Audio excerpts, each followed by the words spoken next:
Everyone wants to learn Rachmaninoff's Prelude in C sharp minor, but the chords can be really intimidating, especially towards the end where there's 4-note chords and also 4 staffs. I'd love to share some quick tips with you today on how to practice and memorize this piece quickly, and also I'll touch on the middle agitato section, how to play this fast and clean, but also with a lot of expression. Start out with the 3-note chords just hands separate, and I recommend playing the 3-note chords only and not jumping back and forth like this. And you can do that with the left hand. Once you get good at hands separate, you can put it hands together and continue to do it without the jumps.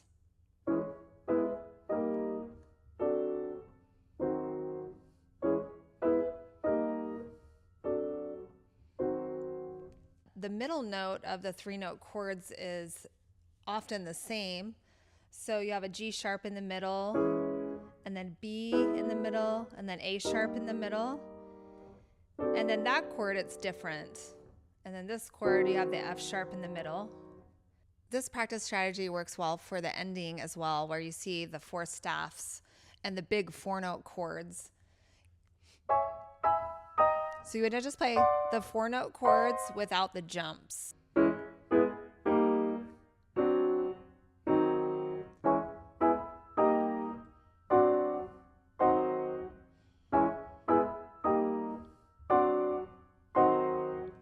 Another thing that you can do to get comfortable with hands together is first start out with just playing the octaves instead of the 4-note chords.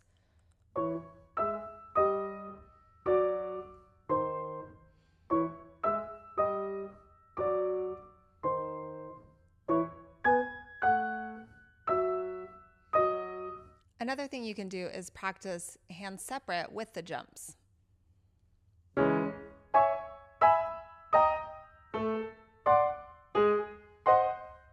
Something that will help you learn this quickly and memorize it quickly is to notice that your hands are playing inversions of the same chord.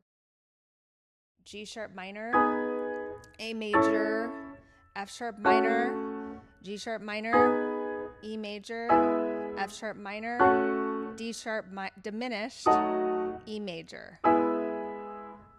Another nice pattern to notice is that fingers 1 and 2 are going to be playing the same notes in both hands.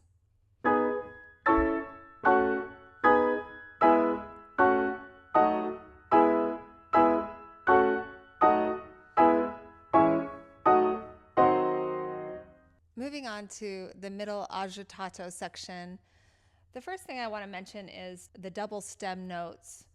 And that means to bring out those melody notes. So we want to hear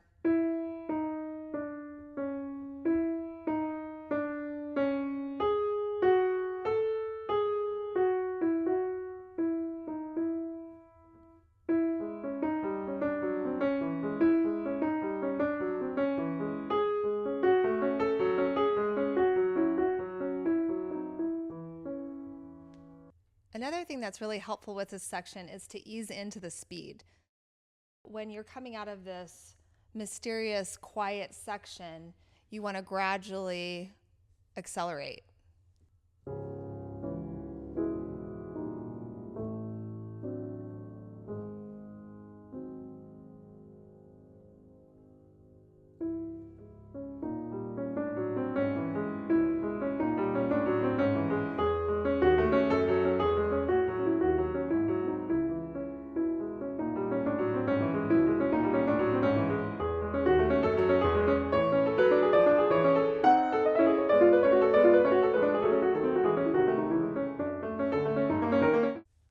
This middle agitato section shouldn't just be a crazy fast mess of notes. Try to still make it expressive and musical. Take time for the highest note in some of the measures, like at bar 23.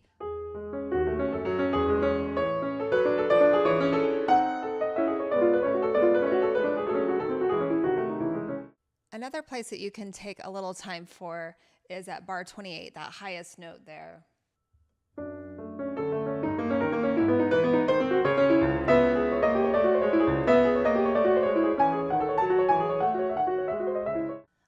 difficult place in this piece is the triplet chords at bar 36.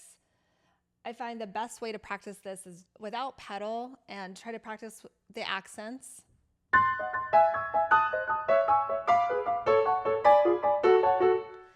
And also get comfortable with the right hand chords, so do a lot of this kind of practice. And you'll notice that there's a pattern going down, so you're just going to play to there, and then it just repeats an octave lower. When you're trying to work up the speed on this section and play it with the pedal, for me, it really helps just to think about accenting the right hand accent on these triplets and also changing pedal just on that right hand accent.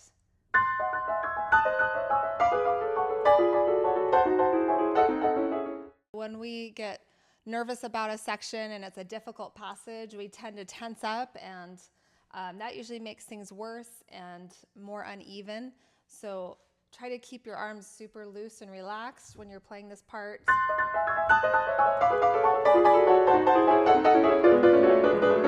When you get to the ending and you have these huge 4-note chords and the 4 staffs, I find it's easiest to just watch one of the clefs and not try to jump your eyes back and forth between the treble clef and the bass clef.